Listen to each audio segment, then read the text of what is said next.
Graham Ellis had always lived his life with precision, every move calculated like a chess grandmaster anticipating the endgame. Whether it was his career or personal affairs, he relied on order and predictability to maintain control. His knack for staying one step ahead had made him a respected figure in his industry and brought a sense of steadiness to his home life, at least on the surface. Even with a high-pressure job, Graham had managed to carve out a routine, one carefully aligned with his wife Sienna's, a rhythm of shared calendars and dependable habits. But beneath their seemingly smooth routine lurked quiet fractures. Behind the practiced smiles and polite check-ins was the unsaid strain of ambition, the dull ache of emotional distance, and compromises that had slowly chipped away at their connection. Their relationship ran on logistics more than love, a meticulous exchange of schedules that had become their version of intimacy. But even the most finely tuned system can wobble when hit with the unexpected. Graham had almost ignored it at first, a tiny deviation in a pattern he knew like the back of his hand. Another business trip had pulled him away. Not unusual. As always, he'd left behind a detailed schedule for Sienna, times, flights, hotel info, all documented. Sienna, in turn, would normally keep him in the loop about her whereabouts. It was a system that had kept them from drifting too far apart. But by Thursday, the trip took an unexpected shift.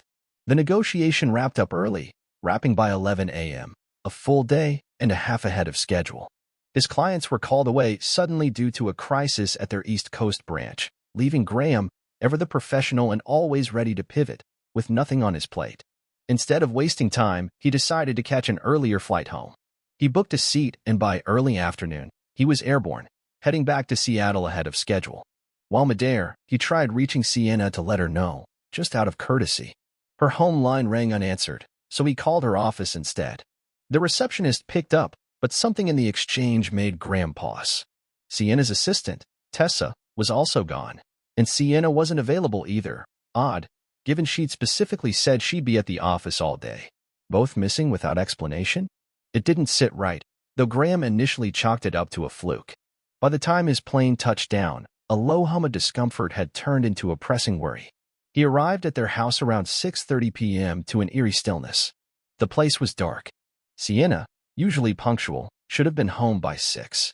Brushing off his fatigue, he unpacked, grabbed a quick bite, and waited. By 8 p.m., the silence had grown unsettling. He tried Sienna's cell multiple times, each call going straight to voicemail. Either the phone was off, or something was wrong.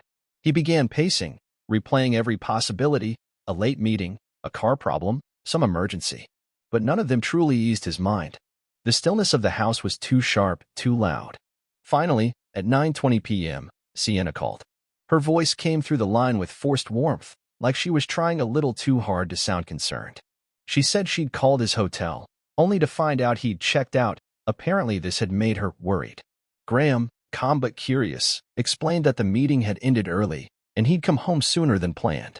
Sienna, always quick to pivot, jumped into sharing her own good news, a career milestone she'd apparently achieved that day, a major account win, one that could push her closer to a long-coveted partnership. Yet even with her upbeat delivery, something felt off. Her enthusiasm had a rehearsed quality, and Graham picked up on the slight edge in her tone. She insisted they'd celebrate properly when he got home Sunday, ignoring the fact that he was already back. They ended the call on what should have been a reassuring note, but as he set the phone down, the uneasy feeling refused to fade. Something about her story didn't line up, like a detail that refused to fit in place. Graham sat in the dim living room, her voice echoing in his head. Her excuses had holes, and a creeping suspicion started to take hold, one that had never crossed his mind before. For the first time in their marriage, he questioned her honesty. A sick churn settled in his stomach, and a sharp bitterness spread through his chest. He lay in bed much later than usual, unable to quiet the storm in his mind. The bed, once joked about by Sienna as absurdly big, felt vast and empty now. By morning, his uncertainty had hardened into something sharper. By 9 a.m., he was nearly sure Sienna wasn't planning to come home that day. He called her office. The receptionist's chipper response, that Sienna would be back Monday, tightened the knot in his chest. That was it. Graham needed answers. He rifled through Sienna's old Rolodex, landing on an address. Without a word, he left the Mercedes behind and took their rarely used SUV, a subtle choice, unlikely to attract attention. His first stop was Sienna's office. Her car wasn't there. Next, he drove toward an address tied to Noah Brenner, a name she'd brought up now and then. Nothing suspicious at the time. The destination led him to an upscale part of Medina, a quiet, tree-wrapped neighborhood where secrets had plenty of room to hide. As he drove slowly past, his heart froze. Parked neatly beside the garage was Sienna's unmistakable gray BMW. He coasted further down the street and pulled over, hands clenched on the steering wheel. His vision blurred with a rush of emotion, and for a long moment, he couldn't breathe. He didn't know what to do, didn't want to leave, couldn't stay. He ended up driving into Bellevue and sat at a cafe, aimlessly picking at a Belgian waffle that tasted like paper. His mind wouldn't stop spinning. For hours, he drove aimlessly, circling past the Brenner house more times than he could count. Every time, Sienna's car was still there, an unwavering, damning confirmation. By the time he finally made it back home, the day had turned into a blur of heartache and questions he couldn't answer. Too shaken to cook, he nibbled on random snacks, just going through the motions. At 9:45 p.m., Sienna called again. Her tone was bright, almost artificially so. She made a shallow comment about how empty the bed had felt without him, trying to sound wistful. But Graham, tired of the performance, cut in sharply. "You don't even know what lonely feels like." The remark hung between them like smoke, catching her off guard. He let it go without further explanation, but the weight of that truth lingered. As he ended the call, his voice softened to a painful whisper. "I've loved you more than I've ever loved myself." Then he slipped into yet another sleepless night. By 8 a.m. the next morning, Graham sat alone in the dim living room, blinds closed, the house drenched in silence. He waited. Just before 10, the familiar hum of her BMW in the garage signaled her return. Sienna walked in a minute later, carrying a sleek overnight bag like she'd just returned from a spa weekend. Her plaid skirt and fitted red blouse were immaculate, almost suspiciously so. Around her neck, the delicate necklace he had once given her glinted under the kitchen's faint light. Her steps slowed as she took in the state of the kitchen, dishes piled in the sink, the faint warmth of a forgotten teapot on the stove. Her eyes darted around, scanning the house as unease crept into her expression. Without calling out for him, she dropped the bag on a dining chair and moved cautiously from room to room. Reaching the fireplace, she grabbed the iron poker like she expected a threat, then spun around, peering into the shadows. From the armchair tucked into the corner, Graham lifted his teacup silently. His eyes, hollow and fixed, caught hers. She flinched. "Graham, you scared me.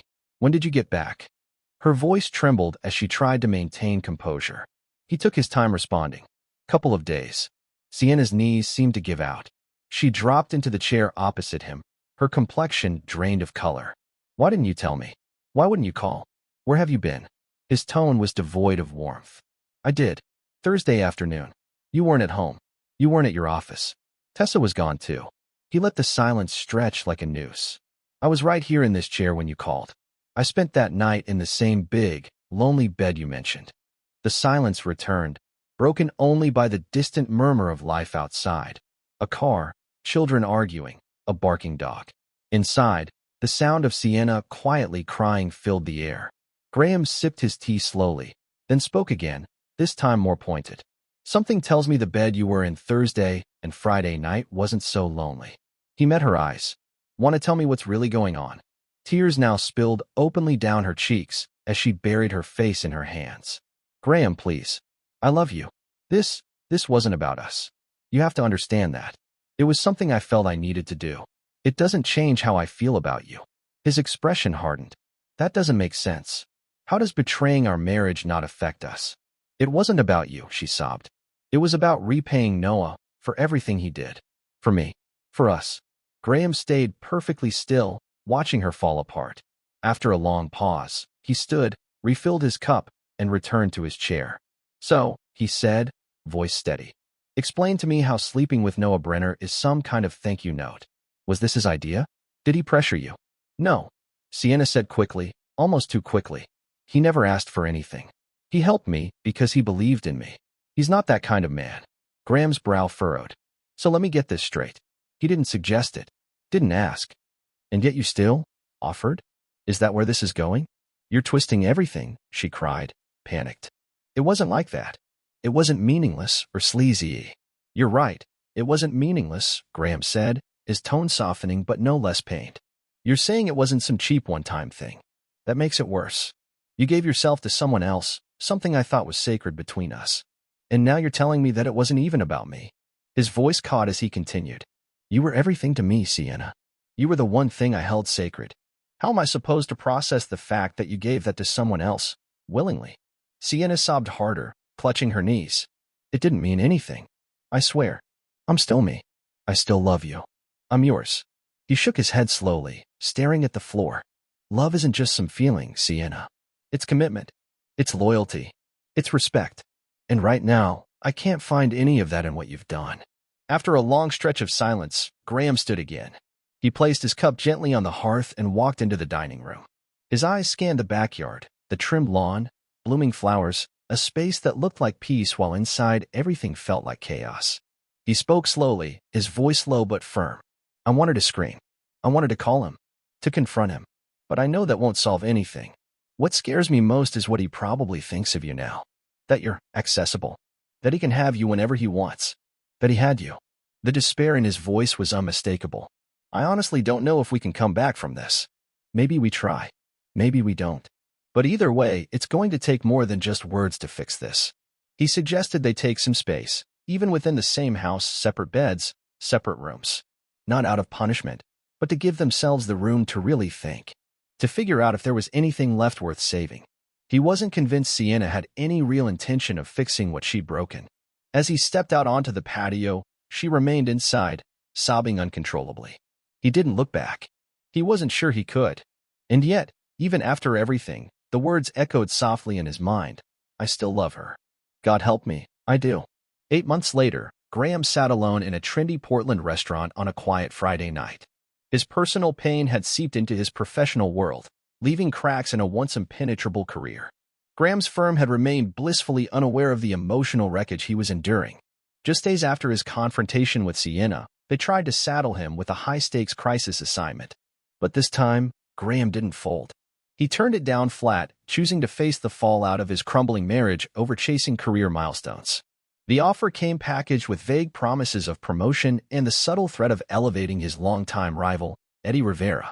When word of Graham's refusal reached the company's CEO, he didn't sugarcoat his response. With dry sarcasm and a biting smile, Graham made it clear just how unimpressed he was. He mocked their transparent manipulation, offered a mock blessing for Rivera's supposed bright future, and waved off the whole charade like a bad joke. His final move was simple, definitive, and brutal. He resigned. Just like that, he cut the cord from a company that had become yet another source of disappointment.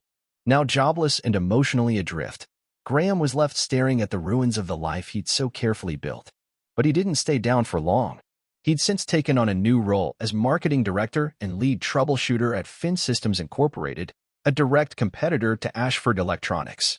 The timing and placement were no accident. Graham had chosen Fin with surgical precision, not just to rebuild but to retaliate. Ashford Electronics, once untouchable, was now reeling. Graham had spent the last several months systematically dismantling them, poaching long-standing clients, undercutting bids, and forcing layoffs. Facility closures now loomed. Their once confident president, Miles Ashford, was cornered and desperate enough to request a meeting with the man who'd orchestrated his slow collapse. Graham accepted the dinner invitation. He had his own script for the night. They exchanged polite small talk over dinner, each man dancing around the real reason for being there. But once the table was cleared, Ashford cut to the chase. He acknowledged the damage Graham had done, laying it out plainly. Ashford didn't just want to improve his business, he needed to save it. And to do that, he was ready to bring Graham on board, offering him the title of Vice President of Marketing and Business Development, his right hand. Name your price, Ashford said, exhausted but sincere. Graham listened, cool and composed. He took a sip of wine, then slid an envelope across the table. It outlined his conditions, salary, authority, guarantees, but he noted there was one additional requirement. It wasn't written down. I need you to hear a story, he said. Start to finish. No interruptions. Ashford, intrigued and with little left to lose, nodded in agreement. The story began months earlier, with Graham standing alone on his back patio, staring blankly through the trees toward the shimmering surface of Lake Washington. His mind, overloaded, tried to process the depth of Sienna's betrayal. Her explanations, between sobs and half-truths, had brought no comfort. If anything, they had left him more lost. With no emotional clarity, Graham did what he knew best. He tried to manage it like a business disaster. He pitched a plan. They'd stay under the same roof, keep communication open, sleep separately for now. It was an attempt to regain control in a situation spinning out of it. But standing alone outside, the plan already felt flimsy. This wasn't a marketing crisis. It was the wreckage of a marriage. Trust had once been the foundation of their relationship, built slowly over years of shared sacrifices and belief in each other. Now it was shattered. Sienna's betrayal hadn't just cracked their bond, it had crushed it underfoot. What made it worse was her insistence that what she'd done didn't mean anything. She said she still loved him, that it was just something she had to do. But to Graham, those words were salt in an open wound. The woman he had once admired for her intelligence and sharp instincts now seemed disturbingly detached from the damage she had caused. Each lie she told, each time she twisted the truth, made him wonder what else she might be hiding. He had told her they might make it through, if they were willing to fight for it. But even as he said the words, he wasn't sure he believed them. The love he once felt so fiercely was being eroded by every new doubt. Standing outside that night, Graham finally admitted to himself, some things, once broken, might never return to what they were. He wasn't a lawyer, but one principle stuck with him. False in one thing, false in everything. In other words, if a person lies about one major fact, everything else they say can be questioned. Sienna had lied so thoroughly, so effortlessly, that he began to see every one of her words as suspect. The betrayal was deep, but her cold indifference was what truly broke him. What disturbed him most was her lack of remorse. She hadn't once truly apologized. She didn't acknowledge what she had done as wrong, just inconvenient. Her sadness felt more like the panic of someone who had been caught, not someone who regretted causing pain. And then there was the Sienna he thought he knew, driven, ambitious, unapologetically sharp. She had always bounced back from setbacks. But now, those traits felt less like strengths and more like threats. Her relentless determination, once admirable, now made her seem calculating. Dangerous, even. Sienna had slipped into full litigator mode, a cold, calculated version of herself that thrived on control and verbal acrobatics. She wasn't grieving the damage she'd done. She was strategizing, dissecting every conversation since Thursday, not to understand her mistakes, but to search for leverage. Her instincts weren't guiding her toward healing, they were leading her into defense. This mindset, so useful in courtrooms, was poison in their marriage. Graham wasn't a jury to be swayed or a client to be placated. He was her husband, the man she betrayed. And unless she could drop the performance and show real remorse, raw, uncomfortable, honest regret, he couldn't envision a path forward. Not one worth walking. From his quiet spot on the patio, Graham watched her through the glass. Her tears had dried up, replaced by a sharp, steely focus. She moved through the house with purpose, throwing open curtains, letting light pour into rooms that felt far too cheerful for the mood inside. She settled near a window, her posture rigid, her expression unreadable. But Graham knew that look. She was preparing her next move, calculating her angles, her rebuttals, her escape routes. His heart sank lower than he thought possible. This wasn't someone hoping to reconnect. It was someone preparing a counterattack. What he needed, an honest confession, a vulnerable apology, was nowhere in sight. And the longer she schemed, the more his already fading love slipped out of reach. Then, a sudden movement. Sienna picked up the cordless phone. She glanced out the window, as if sensing his eyes on her, then stepped into the dining room and out of view. A chill ran through Graham. Instinct kicked in. He moved to the patio phone, quiet, hidden, and lifted the receiver. No dial tone. She hadn't placed the call yet. In a swift, practiced motion, he unscrewed the mouthpiece and disabled the microphone. She wouldn't be able to hear anything on the other end. He didn't want to interrupt, he wanted the truth. He pulled out his cell phone, a high-end model with premium recording functions, and pressed it against the patio handset. If she was calling Noah Brenner or anyone else involved, he would finally have proof. Not to feed paranoia, but to escape it. She had forced him into this corner. He no longer trusted her to speak the truth without surveillance. This wasn't about spying out of spite. It was about confirming what his gut already knew. Sienna's lies had boxed him in. Now he needed out. The line clicked. Sienna's voice came through, rushed, tense. A man answered after a few rings, his tone casual, unaware. But she cut him off quickly, launching into a frenzied explanation. She confessed the affair had nearly destroyed her marriage. She admitted Graham had returned home Thursday, He'd been there the entire time, listening in silence while she spun lie after lie over the phone. She had laid beside him, pretending he was gone, while he listened from the next room. Noah sounded stunned, but Sienna kept talking. She described how Graham had known the truth for days, quietly gathering details, just like he did in his career, observing, waiting, building his case. That realization, she admitted, had shaken her deeply. Noah, trying to keep up, asked how Graham could possibly stay calm knowing everything. Sienna explained, almost in admiration, that he'd been trained to deal with liars. That patience and silence were his most lethal tools. His confrontation that morning had been surgical. She hadn't stood a chance. She admitted to Noah that her excuses about repaying him, about how it wasn't about Graham, had crumbled on contact. She could tell even as she spoke that they sounded absurd, and she feared now that Graham had made the connection, that he knew Noah was involved. Her voice trembled as she voiced a deeper fear. What if he found out about Julian? Graham's jaw clenched. Noah's voice turned urgent, panicked. He muttered something about needing to loop in his business partners, worried about what Graham might do next. Sienna didn't push back. She was just as anxious, terrified, in fact. She admitted that Graham's rage was unfamiliar to her. The man who'd always kept his cool had finally cracked. She mentioned his military background, his medals and commendations, artifacts from a chapter he never talked about. She had never seen him angry, until now, and it scared her. Sienna worried aloud about what else Graham might uncover. The affair with Julian hadn't been some isolated mistake. It was another crack in a marriage already collapsing under the weight of secrecy. She spoke of it not with regret, but fear of exposure. Noah tried to reframe the situation. Graham's a negotiator, right? He said. Maybe we can talk to him. Handle this like a business matter. Money, logic, maybe we can contain the damage. He floated the idea of involving his firm, turning it into something professional and contained. A clean-cut negotiation. Sienna snapped back sharply. The idea of facing Graham again, especially with Noah and his partners at the table, was ludicrous. She knew that wouldn't go over. Graham wasn't some contract dispute to be managed. She admitted he was already pulling away from her emotionally, that he'd begun to see through her apologies, that he didn't believe her anymore. And deep down, she feared he was right. Desperation laced her voice now. She wanted to save the marriage, but even she could feel how far gone it already was. The lies had stacked too high, the betrayals too numerous. And worst of all, she had waited too long to tell the truth, if she ever had at all. As Noah pressed for more specifics about her exchanges with Graham, Sienna admitted to something she'd been struggling to suppress: fear. Not fear of confrontation or discovery, but fear of Graham's intuition. His ability to connect subtle cues, to dissect her words and demeanor, left her feeling exposed and vulnerable. She was terrified that he had already pieced together more than she'd ever intended to reveal, possibly even suspecting her other transgressions.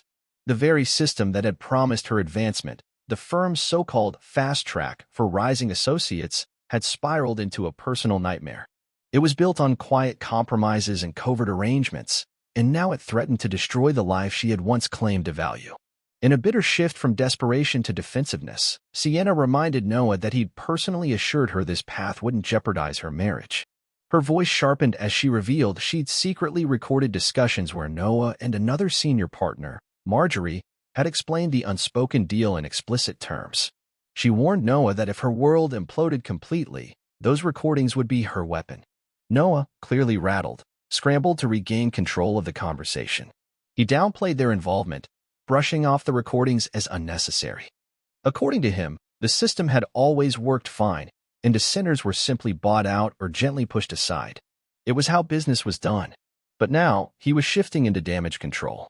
His focus turned to Graham, specifically, how much Graham actually knew. Sienna admitted she hadn't directly confessed to the affair, but feared her guilt had been written all over her face. Her behavior, her hesitations, Graham would connect the dots, she was sure of it.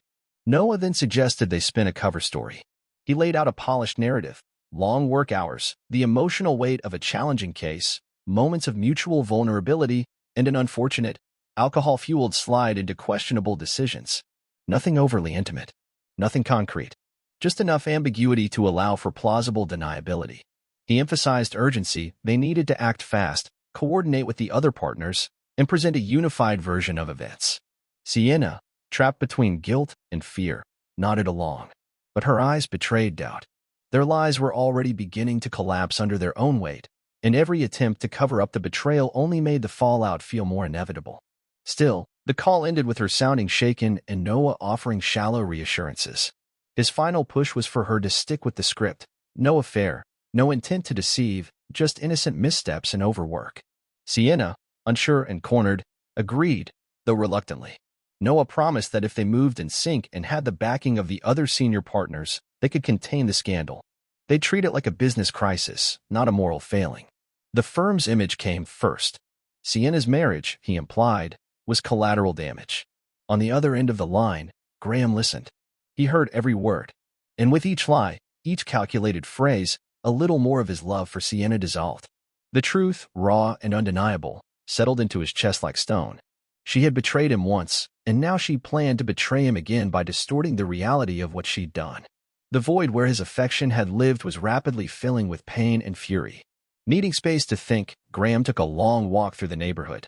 With every step, he wrestled with the twisted system Sienna had entangled herself in. A sleazy quid pro quo dressed up as opportunity. Others at the firm had refused to participate, but Sienna? She had jumped at the chance. Her ambition, once admirable, had hollowed her out. And in the process, she had burned everything they had built together. When he returned home, she asked for time. Just one day, she said, to collect her thoughts and explain. Her voice trembled, her posture small. Graham, trying to control the storm brewing inside him, gave a slight nod. Then he packed a bag and told her, without emotion, that he would be staying elsewhere. The look on her face as he walked out, the mixture of fear, regret, and defeat, was burned into his memory. That night, alone in his hotel room, Graham played back the recording. It was short, but damning. It contained enough: admissions of wrongdoing, evidence of the firm's corrupt internal practices, and proof that Sienna had willingly participated. He realized then that under Washington state's divorce law, all he needed to prove was that the marriage was irretrievably broken. And this recording was more than enough. It might even open the door for legal action against her firm. Back at Noah's house, the law firm's partners had convened. Sienna was there too. Noah's original plan, to minimize the affair and spin it as harmless emotional fatigue, was quickly tossed aside. Marjorie Ashford, ever calculating, suggested something bolder. They'd fabricate a secret government project. The story would tie Sienna's 2-day disappearance to a classified assignment involving her work on the Brigham account. She hadn't been cheating, they'd claim. She'd been working cloistered with Noah and a small team in a remote hotel under strict confidentiality. Her vague phone calls and strange behavior? Necessary for national security. They mapped it all out, aligning this new lie with the trail Sienna had already left behind. They crafted a polished timeline and carefully matched it to her past statements. Their narrative would position Sienna not as a wife hiding betrayal, but as a dedicated professional under strict orders. It was manipulative, strategic, and entirely false. Sienna agreed to it, reluctantly. Her doubts simmered just beneath the surface, but Marjorie brushed them aside. This wasn't about truth. It was about optics. The firm couldn't afford a scandal, and Sienna's marriage? That was just another PR risk to be managed. But for Graham, the truth was already clear. No matter how many lies they stacked, nothing could undo the reality he now lived with. His accusations, when they finally came, were sharp and deliberate. He asked Sienna directly. How could she possibly claim that cheating, lying, and betraying him had nothing to do with their marriage? Sienna, caught off balance, didn't deny it. She deflected, repeating that it wasn't cheap, that Noah had deserved something from her. But her refusal to outright deny the affair spoke volumes. Graham saw right through it. He called out every contradiction in her story, every twisted justification, and then drove the final nail. You gave away the one thing I held sacred, you. How do you expect me to make peace with that? The intimacy Sienna once promised would be Graham's alone had become a broken vow, shattered, irretrievable. When he pressed her further, calmly but firmly, asking how many nights she had spent with Noah, and if there had been anyone else, she dodged every question. Evasion had become her second language. Graham made it clear that no amount of tit-for-tat betrayal would ever be acceptable. Cheating in return wouldn't even the score. It would just bury what was left under more ruin. Fidelity, he told her, voice low but resolute, isn't a cheap token you trade back and forth. Two wrongs don't make anything right. Her silence said more than any denial could have. She didn't even try to refute his accusations. And that silence left him with more suspicion than resolution. Recognizing that Sienna's situation was spiraling, the law firm stepped in. They brought in Dr. Phoebe Lang, a prominent psychologist who owed them a favor, specifically for defending her during a plagiarism scandal. Dr. Lang was recruited to help reshape Sienna's narrative. A new story was crafted, this time with a psychological angle. According to their version, Sienna hadn't answered Graham's accusations because she had been suffering from emotional trauma. Dr. Lang explained that Sienna had entered a kind of psychological paralysis, frozen by weeks of stress from high-profile cases and exhausted from constant pressure. When Graham confronted her, she hadn't processed his words. They claimed she'd simply locked up emotionally. The psychologist assured them this frozen response was grounded in legitimate research. She even offered to testify, should it come to that, arguing Sienna's lack of denial wasn't about guilt, it was about mental overload. The firm rehearsed the story endlessly. Sienna was drilled on every possible question Graham might ask. The narrative tied her absence to a classified professional project. There had been no misconduct, they said, only secrecy. With the weight of a psychologist's endorsement and full backing from her partners, Sienna had a slim, but crafted, chance of survival. Reluctantly, she took solace in the lie. Compared to the disgrace of truth, it felt like the easier path. The partners reassured her she had their full support. As long as she stuck to the story, she'd be made partner, immediately and unconditionally. On Sunday night, when Graham returned home, Sienna asked him to sit with her in the kitchen. She claimed she was finally ready to tell him everything. He sat across from her, his hands folded, face worn with grief. Gently but firmly, he reached out and gripped hers. "Sienna," he said, his voice steady. "Before you say anything, know this. If you give me the truth, all of it, no lies, no dodging, I'll fight for us. We'll go to therapy. I'll work through it with you. But if you lie to me, even once, we're done. Assume I already know. Just confirm it. Anything less, and it's over." She stared into his eyes. She knew what he meant. He wasn't bluffing. Her entire, carefully scripted story sat on the tip of her tongue, sanctioned by partners, approved by psychologists. But so did Graham, clear-eyed and uncompromising. There was no room for performance anymore. She began the rehearsed tale about the confidential project, the hotel stay, the need for secrecy. She framed it as a professional duty, owed to Noah for his past support. No emotions, no intimacy, just necessity. Graham remained quiet, unreadable. When he casually asked who drove to the hotel and whether she'd carpooled, she answered confidently, no, she'd gone alone. It fit the script. It sounded safe. Then he calmly destroyed her story.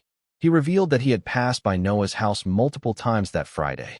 Each time, Sienna's car had been parked right there, in front of the garage. He pulled out his phone and showed her photos, time-stamped, irrefutable. She hadn't been at a hotel. She had spent hours alone at Noah's home. Sienna froze, her story collapsing as quickly as it had been built. The composure she'd clung to disintegrated, replaced by stunned silence. Graham stood, quiet but composed, and calmly confirmed his rental apartment and legal consultation for Monday morning. No shouting, no dramatics, just a final, devastating clarity. "I told you," he said, voice hollow. "All I wanted was the truth. You couldn't even give me that, for 1 hour." He picked up a suitcase and his laptop. At the door, he paused and looked back at her, eyes sharp with heartbreak. "I loved you. I would have done anything for you. But you couldn't even stop lying. I hope the partnership was worth it." Later, over dinner with Miles Ashford, Graham shared the story, not just of Sienna's betrayal, but the corrupt system behind it. Ashford, initially skeptical and visibly irritated, waved it off as fiction, especially since his own wife, Marjorie, was a central figure in the story. He pushed back from the table, ready to leave, accusing Graham of attacking his family. But as he neared the exit, something gave him pause.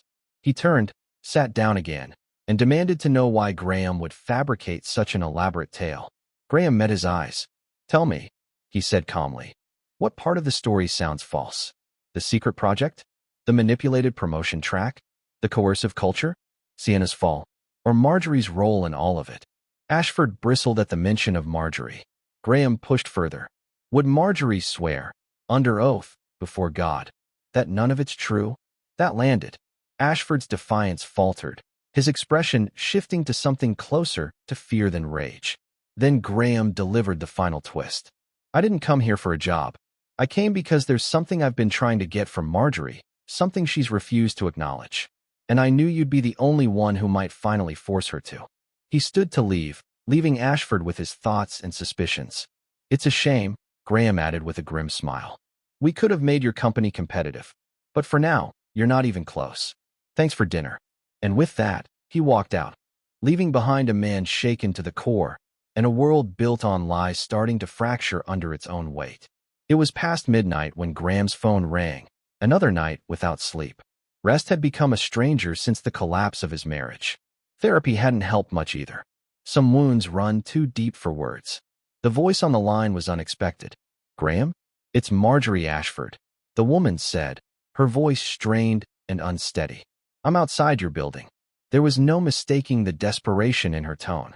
An hour ago, she added bitterly, I think I would have hit you if you'd stepped in front of my car. But now I think you're the only person who might understand. She asked if she could come up. Graham buzzed her in without a word. He remembered her well from past industry events, elegant, poised, statuesque. She had always looked perfectly composed, standing beside her much shorter husband, Miles, exuding grace. They had once seemed inseparable, but the woman who walked into his apartment looked like a ghost of that image. Her hair was tangled, makeup smeared across tear-streaked cheeks, eyes haunted by guilt and fear. She looked eerily like Sienna had when everything had begun to unravel. He offered her coffee, and they sat opposite each other, the silence thick. Marjorie. No, Lena, she said, started haltingly, recounting her night. After a bitter fight with Miles, she'd gotten in her car and just driven. I knew Miles was meeting you, she said. Your name's been circling our household for months. I avoided you, threatened legal action, blocked every attempt you made to talk to me. She sighed. But when Miles came home tonight, he was a different man. Furious. He asked if I'd ever traded my dignity for partnership at Mark's, Lydia, and Grant. Her voice cracked. I denied it, but he didn't believe me. How could he? I've lied to him every single day for 17 years. She admitted everything. Affairs with Julian Marks, Noah Brenner, and other senior partners. Even a few encounters with younger associates, transactional arrangements to advance their careers. I let Miles believe I was faithful. I let him build his trust on lies. And now he sees the truth every time he looks at me. Graham said nothing, letting her unravel on her own terms. Lena's voice dropped to a whisper. He told me to swear my innocence at the altar of our church. I couldn't. I've confessed things to my priest, but not this, not before God. I refused. And Miles, he left. I think he's staying at the country club. Her hands trembled as she gripped the coffee mug. I couldn't bear the silence at home. I just drove, and I ended up here. I know I don't deserve kindness from you, but I have to ask, what can I do to save my marriage? Graham regarded her evenly, his voice low but firm. Call me Graham, he said. She gave a small nod. Lena. Then Lena, he began. You already know the answer. You just don't like it. You need to do what Sienna refused to do. Tell Miles the truth. All of it. No euphemisms. No twisted rationalizations. He can't begin to heal if he doesn't even know what he's trying to forgive. She hesitated. I know. I'll have to crawl to him, and I'm terrified. What if he never looks at me the same way again? Graham's tone hardened. You destroyed the version of yourself he loved. You and your partners poisoned Sienna, mentored her into that toxic system, and told her it wouldn't hurt anyone. You helped create the culture that wrecked my marriage. Lena flinched, but didn't interrupt. I lost the only woman I ever truly loved because of what you taught her, he continued. There's no fixing that. No counseling session or apology will give me my life back. But what I can have is justice. And part of that is holding your firm accountable. Lena's lips parted, but no defense came. You told Sienna that sleeping with partners was just part of the price. That it was strategic. That it wouldn't harm us. That love would balance it out, he said, eyes narrowing. Was that a lie too? Or are you finally ready to admit what you did? Her head dropped. For once, Lena, so used to controlling every narrative, was silent. Then, quietly, her voice emerged, raw and stripped of performance. No, I won't deny it. I made that deal. I sold myself for influence, for position. I told myself it was justified, that loving Miles harder afterward would even things out, that being a perfect wife would erase the stain. She wiped her eyes with the back of her hand. But over time, he started noticing. I brought new ideas into our bedroom, ones I'd learned elsewhere. He didn't say anything at first, but I saw the suspicion in his eyes. She exhaled shakily. When it was Sienna's turn, I coached her, told her how to keep it from you, told her it was just a stepping stone, that the marriage could survive if she loved you enough. But I lied. I knew better. Because I couldn't erase the guilt. I just buried it. And when Noah told me you'd uncovered the truth, I knew it was over. For both of us. She looked up at him, tear-streaked and shaking. I tried to help build that cover story. The government project, the secrecy, it was all garbage. I saw Sienna's face the day you called her out. She knew it was done. And so did I. Graham let the silence linger, giving her space to sit with it. You already know what has to come next, he said finally. Tell Miles everything. Spare him nothing. Whether he forgives you or not, that's his call. But if you ever want peace, it starts there. Lena nodded slowly, her guilt visible in every breath. I will. But Graham, you said you wanted justice. Revenge. Are you going to expose us? His answer was quiet but unwavering. Not us, Lena. Just the truth. And I won't lie for any of you. But Graham, Lena said quietly, her voice hesitant. You said you wanted to destroy the firm. That's going to hurt a lot of innocent people. His eyes hardened. I'm not going to let a corrupt machine keep operating just because it has a few decent people caught in its gears, Graham replied. There were innocent employees at Enron. There were workers at Dachau too. Should we have kept those places running for the sake of jobs? He paused, then added coldly, No, Lena. Mark's, Lydia, and Grant has destroyed careers, marriages, and lives. If I can find a way to shield the innocent, I'll do it, but my mission is to dismantle the system, not patch it up. Lena nodded solemnly, and after a beat, admitted that Miles would likely support that mission. He's furious, she said. The firm's become toxic even to him. We're financially stable. We've been talking about retiring. If he forgives me, I'll walk away. I'd leave the firm and start over with him. Graham didn't soften. No conditions, he said flatly. I need your help no matter what happens between you and Miles. You're one of the few people with access to everything. If I'm going to bring this down, I need you all in. Lena looked up, met his gaze, and gave a quiet but firm response. Then I'm in. What do you need from me? Evidence, Graham replied. I need internal documents. Memos. Any proof of how the partnership system actually works, and especially how sexual expectations are presented or implied. I want to make it clear, in court and in public, how young associates were manipulated. Sienna is responsible for her choices, but she didn't invent that system. Your firm did. Lena leaned back, processing his words. I'll testify, she said. But one witness won't cut it. I've discredited plenty of people in court myself. You'll need more than just my story. I think we can find them, Graham said. There were women who left the firm instead of going along with it. They were paid off. Silenced. But if we show them we're serious, if we give them something solid to stand on, some of them will come forward. Maybe, Lena agreed. But we'll need more than hope. We need hard proof. We'll find it, Graham replied. The truth always leaves a trail. It's time we followed it. He opened his laptop and slid in a disk. An audio file began playing, an 8-minute clip he'd recorded after confronting Sienna. The rawness in her voice was unmistakable. She confessed to lying during their phone calls, never realizing Graham had been on the other end. She talked about her guilt, her dependence on private conversations with Noah Brenner and Lena herself as leverage to secure her promotion. Lena listened intently, analyzing each word with the precision of a litigator. It might get challenged in court, she warned. But it was recorded on your property. That makes it admissible. Voice analysis can verify it. Then Lena added something unexpected. I have something too. From years ago. A conversation I recorded with Julian Marks, back when I still had doubts. Graham looked at her, interested. He explained the firm's path to partnership, she said grimly. He was blunt. Intimate favors were part of the culture. He claimed it was consensual, professional, harmless. Said no one would ever be mistreated. Her voice dropped. I recorded it as insurance in case he ever reneged on his promises.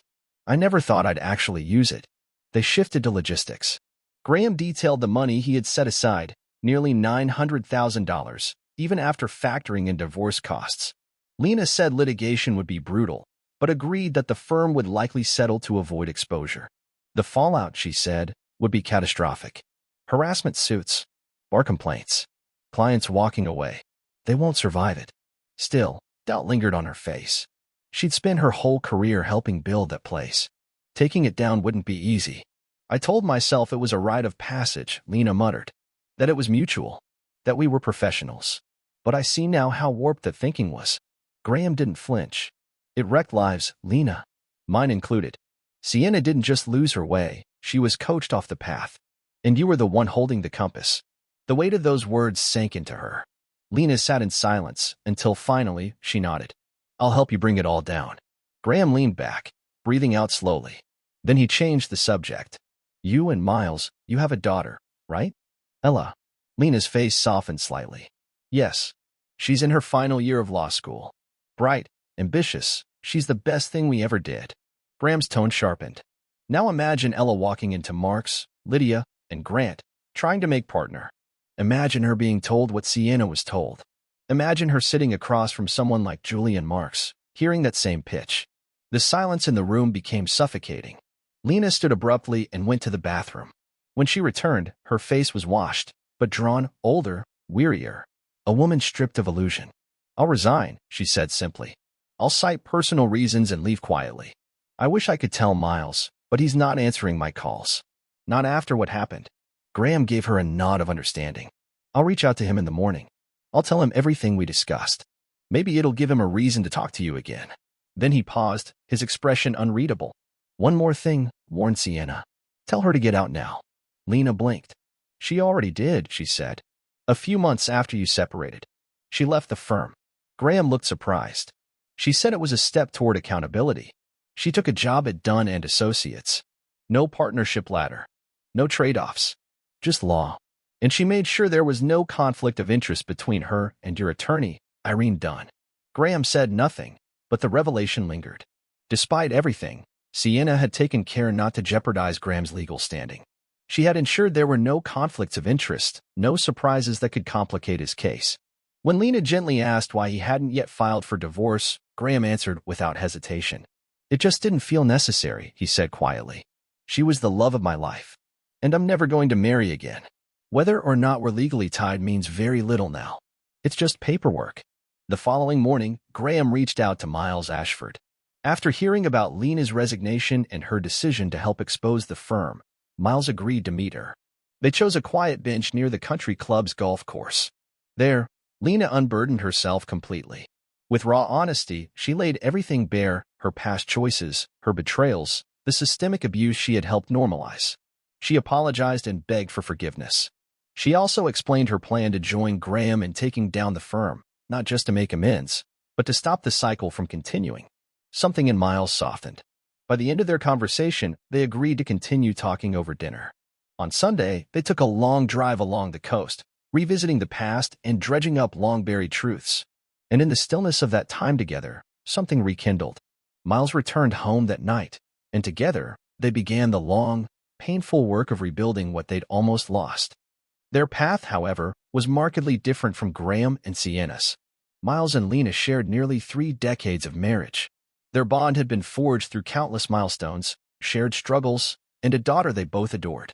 Ella, now finishing law school, was a living reminder of what they'd built together.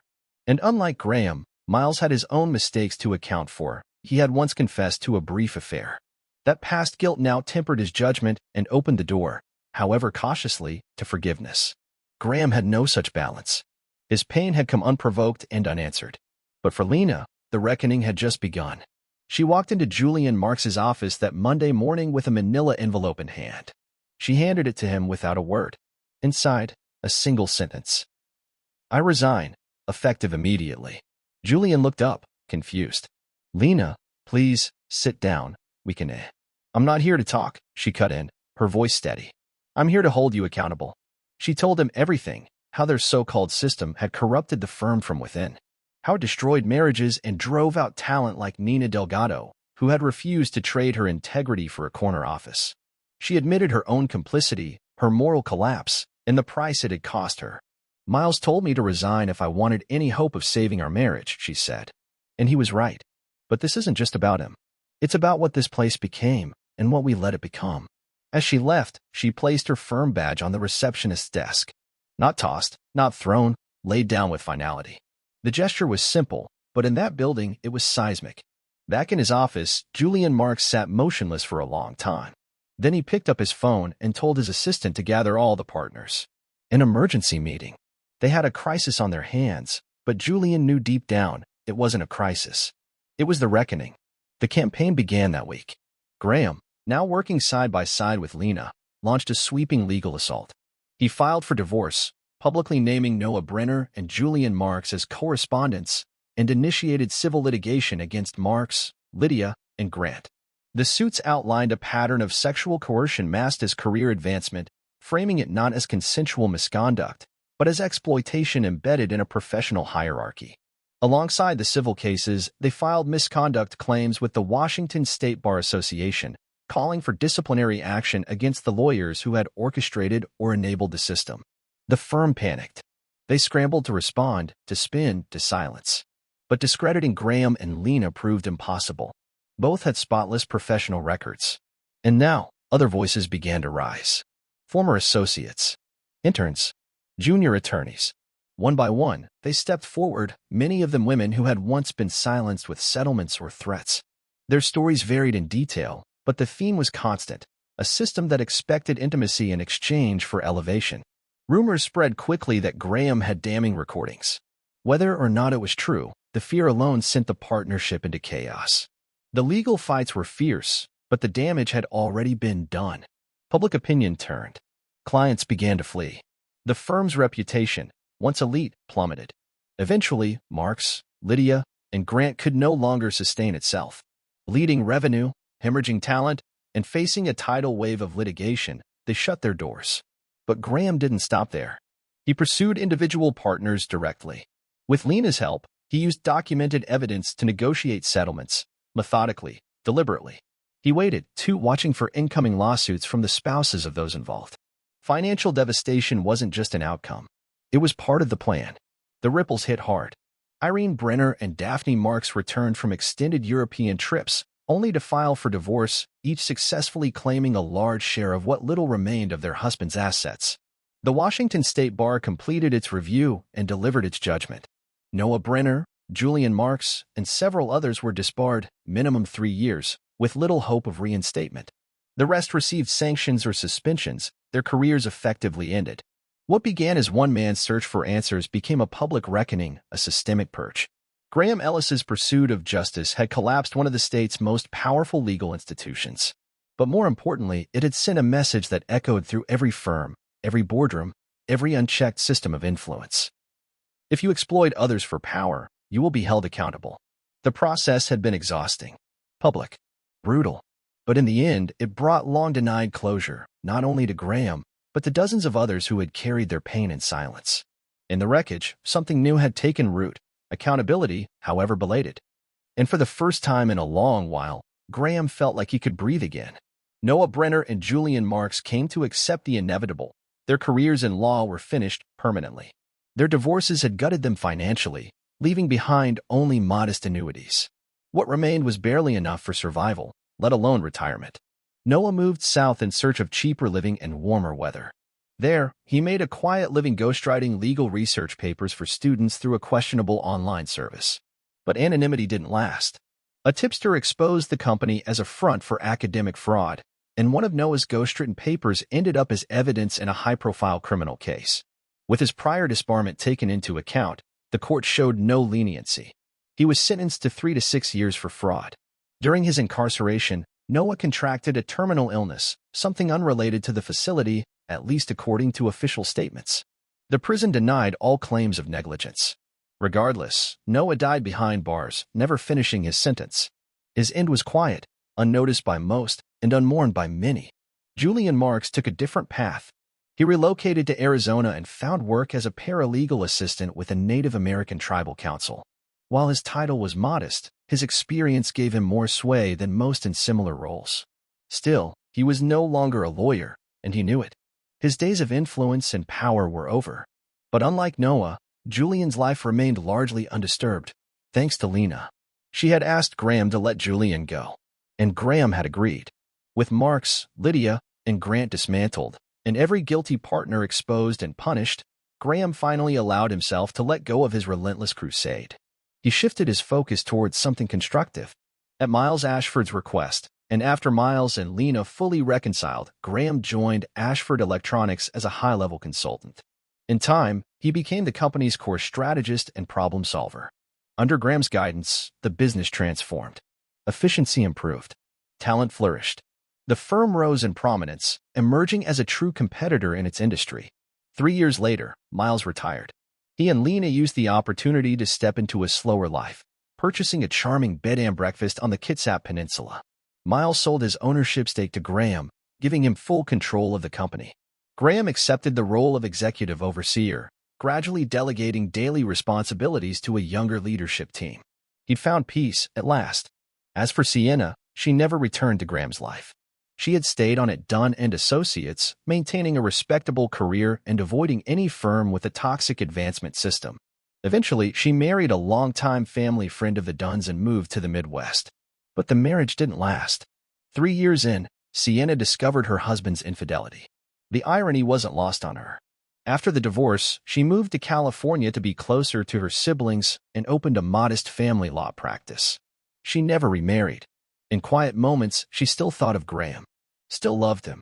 But she understood the weight of her choices, and she knew he would never come back. Her loneliness, while painful, became a kind of penance she accepted. Graham, for his part, dated casually over the years. But intimacy remained elusive. No one stirred the depth of feeling Sienna once had. That changed the day he stopped to help a stranded motorist, a woman named Holly, whose car had overheated on a back road. Holly was warm, straightforward, and strong.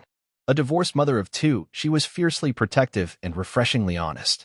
Over time, Graham's connection with her deepened. He came to love her children as though they were his own. After a year together, they moved in as a family. Though the state didn't recognize common law marriage or civil unions for heterosexual couples, they eventually formalized their bond, if only to protect their shared life legally. Before their wedding, Graham sat Holly down and told her everything. About Sienna, the betrayal, the vendetta, the dismantling of an empire. She listened, wide-eyed but steady. And when he finished, she said simply, "I'm not afraid of your past, as long as you're not trying to relive it." Their marriage was quieter than what Graham had once known. It didn't carry the burning intensity he'd felt with Sienna, but it didn't need to. What it had, mutual respect, trust, and shared purpose, was enough. Together, they built a life defined not by scars, but by what they chose to grow in their place. And finally, after years of chaos, confrontation, and pain, Graham Ellis found what he had almost stopped believing in: peace.